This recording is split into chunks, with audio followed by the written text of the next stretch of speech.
All right. Next up, we have Lily. Does she have to make another int saving throw? Okay. I'm not entirely sure whether she gets. Well, either way, she needs to use her action to get that saving throw, and she might want to use her action for something It's better, an investigation check. depending on ruling. Yeah, if that's going to burn an action, then I'm already in the middle of something, and while this dragon is a threat, I'm already focused on someone. Okay.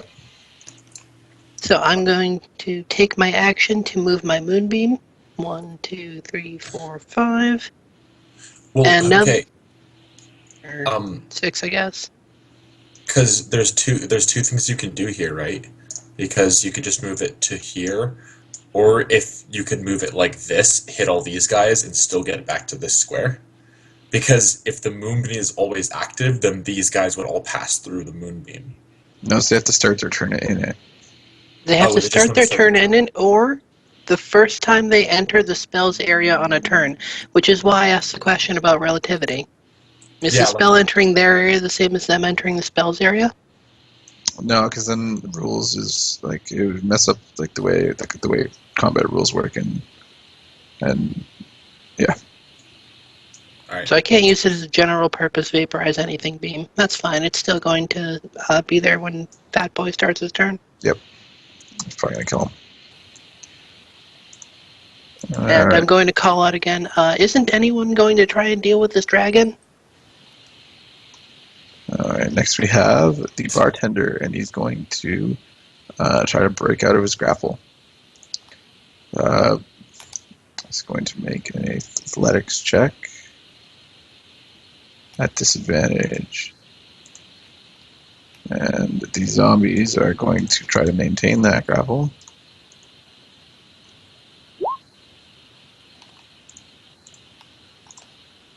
And they do so with ease. And next we have Matik.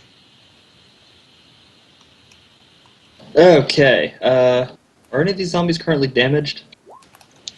Nope. Okay. Well, going for the fucker on the end then. Okay.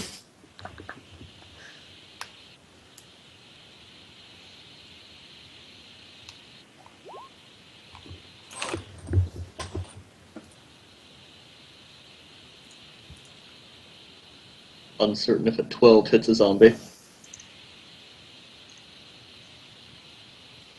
But if so, it takes 11.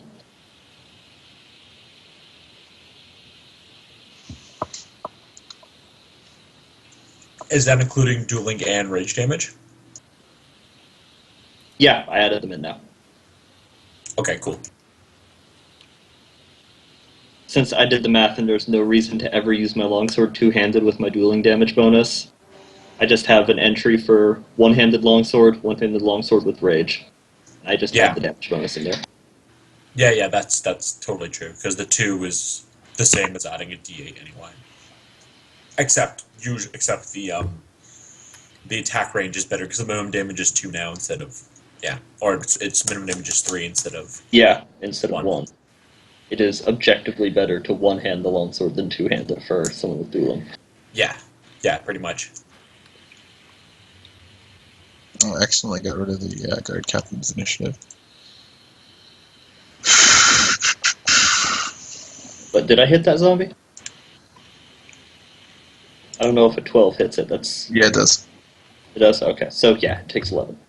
It takes 11 damage? Okay. This one below you? Or the one in front of Mathis? Yeah. The one below me. Okay. Can you do the one above instead? Because I can't hit the yeah. one below you. Then our efforts would be combined on it. And that Yeah, is... I mean, if I was to move to hit the bottom one, I get... Okay, cool. Yeah. Next we have the priest in the church. And he is going to try to command the cultist to grovel and or kneel. And the Kneel before Zod! and the cultist is going to obey, and he's going to get down on his knees, even though he's terrified. Please, you don't know what's outside. You don't know what's outside. You don't know they're coming. They're coming. She's coming. And then next up we have the zombies in front of Mathris and Matik. So one of them is going to attack Matik, one at the bottom. And after this turn, after the next turn, I'm going to call it. for the night. And 19 hits. Whom? Well, both of us, yeah, but... So 19 hits Matique for 4 bludgeoning damage. Then, Who wins ties? Pardon? Who wins a tie? The attacker. Okay, so yeah, it does hit me. And then the next 2 are going to attack Matique. And Matique, next 2 are going to attack Mathridus, and Mathridus is going to take 2 damage as, 2 damage as the zombie swings its arm and crunches his plate against his arm. Okay, next. Oh, what were you going to say? Sorry. Did you take into account my rage damage reduction? No, you take 2 damage. Okay. Next up, we have the melee guards, and actually, before Matique should have been the guard captain. So the guard captain is going to he's going to provoke from that mains.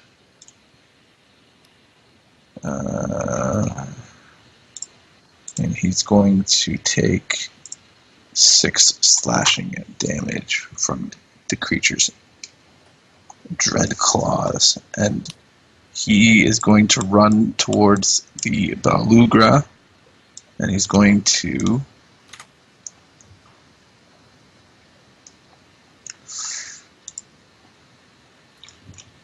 yell, "Get out of my town. This town isn't big enough for you, you gigantic demon. You." And he crits. Yeah, save the bread. He jumps in the air and stabs the Belugra right in the nape of its neck twice. But as it's falling down, you hear it gurgle.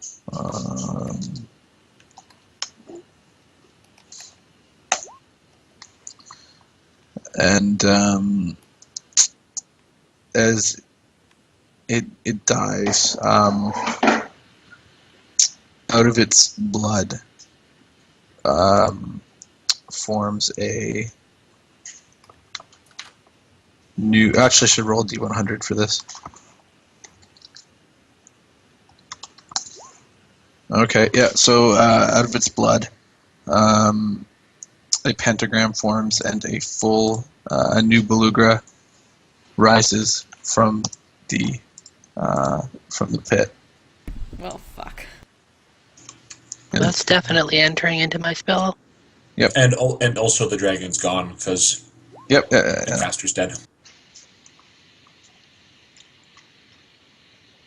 Did you have to do a con save when you took that dragon damage, the Phantasmal Force, by the way? No, you did not ask me to. Okay, alright. You would have to, but it's saved 10 DC. I think you really literally have to roll a 1 at this point. Yeah. Okay, cool. Yeah, so... Alright, what do I roll? It'd just be a con save from your character sheet. I'm not entirely sure if it's a con. And you pass a con save, so that's fine. Yeah. So as it rises, it takes... Do you want to roll your damage for the Moonbeam? I already did. I just rolled Oh, terribly. 2d10. Okay. Alright, so it has to roll a con save. So, just so you know, demons can summon other demons.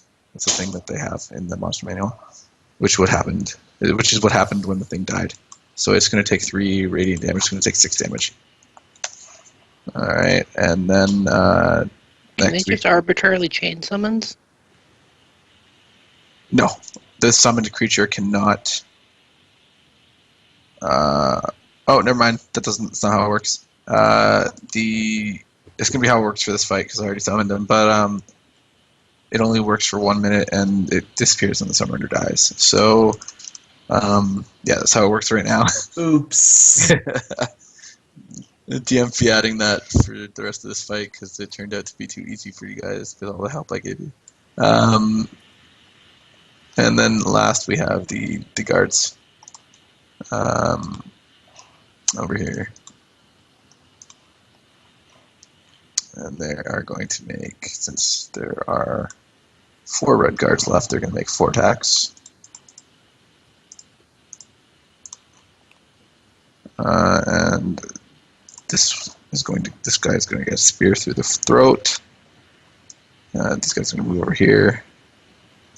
This guy is going to get 2 spears through the chest. This guy is going to take a spear through the abdomen, and this guy is going to take... that's 4. Okay, that's 3 attacks to hit, I think. So yeah, alright. That is going to be it for today. We'll finish the fight for Terran Village next week. Next time. Okay. Sounds fun. Same bad time, same bad time. Oh, 2 weeks, sorry. Yeah. Well, if you wanted to continue next week, we could. Yeah, I'm not going to be here next week, so... No, never mind. I'm not going to be here in 2 weeks. I am going... it's my birthday. I'm going camping. So, I'm not going to be here either, probably. Because I'm going to go camping also. with me for my birthday, yeah. So, yeah, there's that. And I'm going to let you guys go. Cool time. Have a good night.